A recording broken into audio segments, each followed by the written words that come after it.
I guess speaking of the Florida State contest, I didn't give myself a little bit of an intro, but I'm the 3-time qualifier for that, or I've won it 3 times. I qualified, what, 2 weeks ago for the World, so I am already qualified for the World in Stuttgart this year. All right. So it's not a gimme. It's not a gimme, and it's one of those things that there's a lot of contests I've competed in that I thought I probably should have won, but at the same time, there's a lot of contests that I've won where maybe I shouldn't have won. So it kind of goes back and forth. And again, you're taking 5 judges.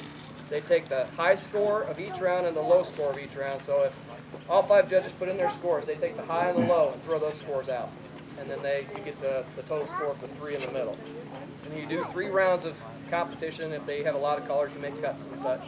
But and that's how they come up with the final score. And hopefully you don't tie with anybody, so you don't have to have a call off, but we've had to do that before.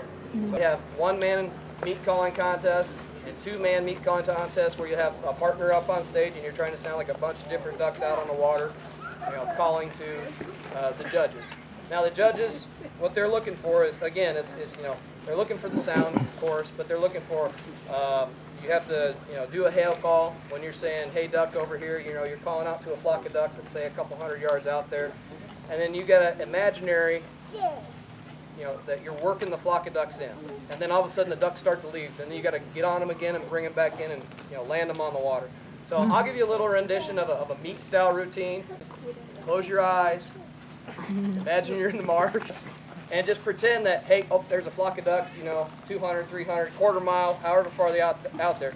And then I'm going to bring them in, try to land them in the decoys, and then they kind of get up and leave a little bit. They didn't like what they saw, and then I get on them again and bring them back down again. So bear with me also.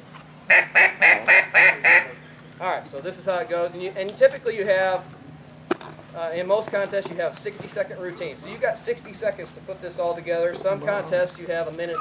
It just kind of depends on how they put it together. But generally speaking, you have about 60 seconds. So this should be my 60-second routine.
That kind of gives you